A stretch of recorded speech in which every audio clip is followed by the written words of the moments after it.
Hello and welcome to my final presentation. My name is Michael Fish, and my final project is about paramedics' mental health and shift patterns.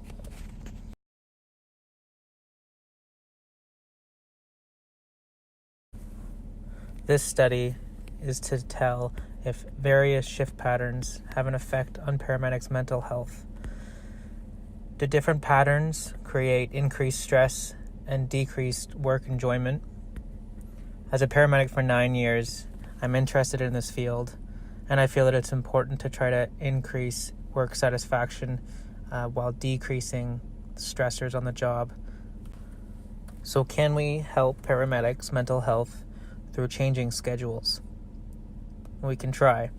Questionnaires and interviews and cortisol level testing is what I proposed in this study to determine if paramedics on different shift patterns will have obvious decrease in stress, PTSD-like symptoms, and cortisol levels. As you can see here, I've added the circadian rhythm time clock. And what's interesting about this is that regardless of the shift work you do work, this doesn't change. It's a natural habit. So those working shift work are out of touch with how the body would normally function otherwise. Throughout this presentation, we'll be going through the background, the objective of the study, the methodology, any ethical issues, and limitations and delimitations. We'll finish up with a wrap-up session, and I'd be happy to answer any questions if you'd like to email me.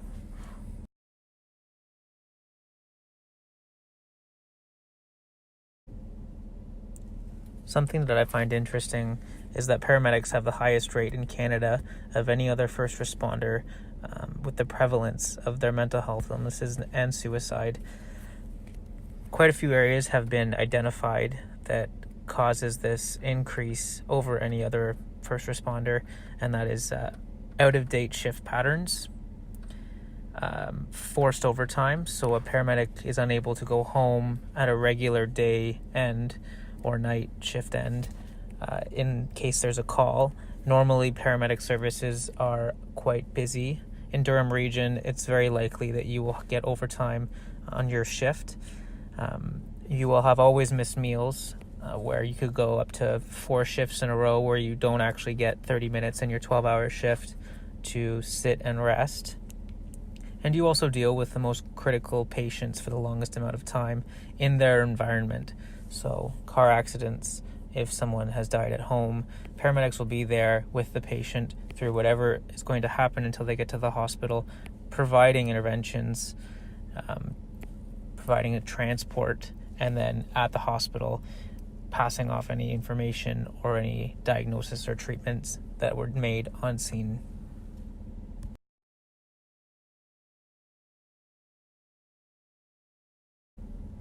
So why is cortisol important in this study? Well, it's a steroid that's released by the adrenal cortex in your body, and it's a response to stress. That stress can be acute or chronic. The best ways to test for cortisol is through urine, blood, or saliva. Now, blood and urine create some challenges through sharp needles and biohazards, whereas saliva is easily accessible and measured. As you can see at the slide here, the 3 proposed trials, Trial A, B, and C, have been laid out.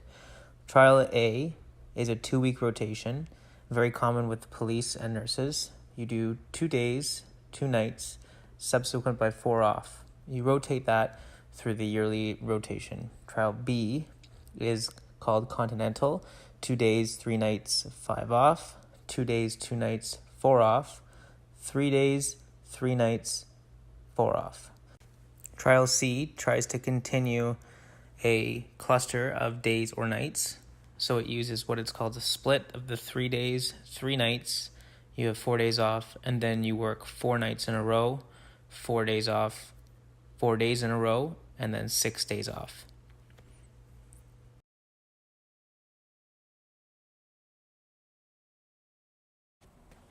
So the objective of this study is to determine if different shift patterns for paramedics in Durham Region have different effects on their mental health, and doing that through testing of questionnaires and cortisol levels. By using both quantitative and qualitative methods, it'll be easier to capture the overall impact of the different shift patterns. The quantitative methods are the testing of cortisol and to see if levels increase or decrease over the 12-month period on a new trial schedule. The qualitative method is through questionnaires on quality of life and how they feel afterwards and during the trial.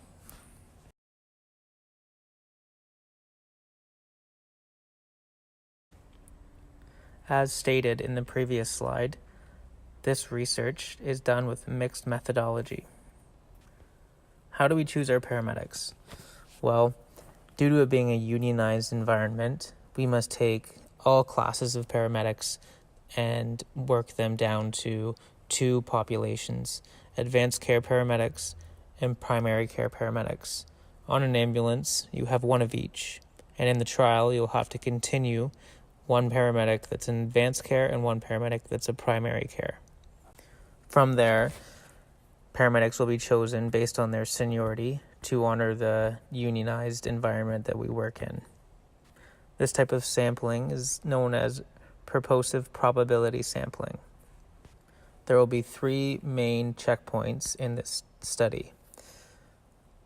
The first checkpoint is just before the trial starts, where you get a baseline of cortisol level, and you will have a questionnaire filled out about the current environment and how they view their mental health as paramedics every day.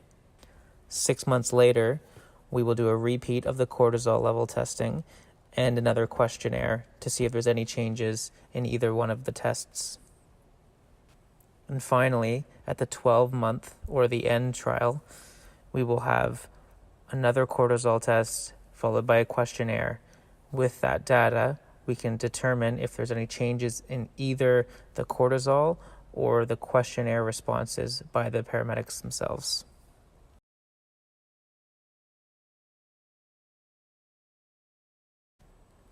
So let's break down this study and walk through it part by part.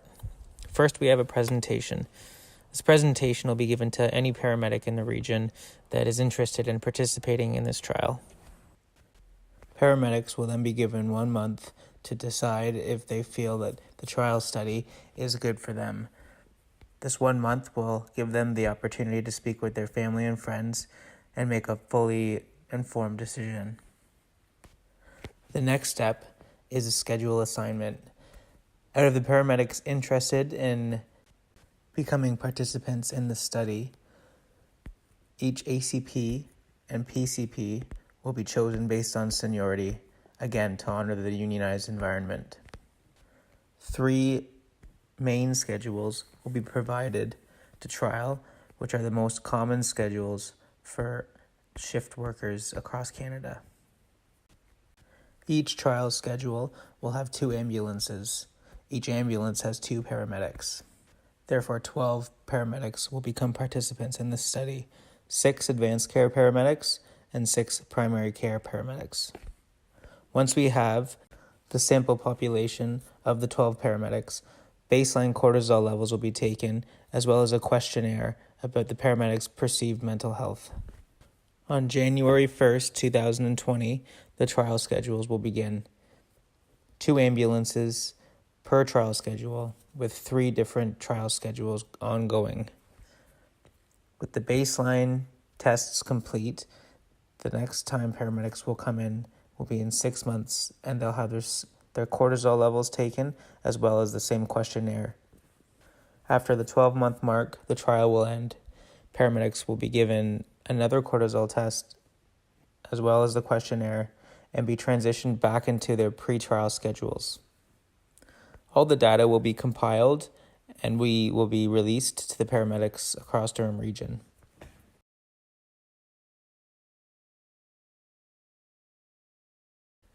Both informed and ongoing consent will be utilized during this trial. Paramedics may drop out of the trial schedule at any time for any reason, and will be transitioned back to their old schedule.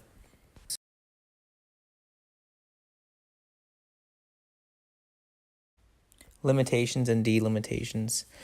The study does have some limitations. One major limitation are outside stressors. So anything outside of the work life that's causing stress will increase cortisol and possibly increase the perceived mental health of the paramedic.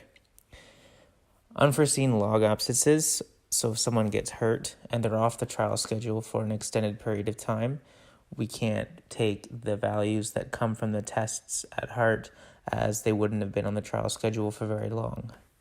A limitation of using salivary cortisol is brushing teeth prior to the test.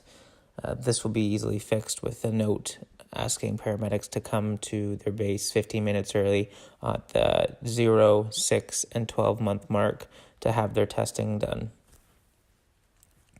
Delimitations to support paramedics for any outside stressors will continue to be the peer support team and their resources. As said in the previous slide, paramedics will always be able to return back to their schedule if they feel the trial schedule is causing them increased stress or undue harm.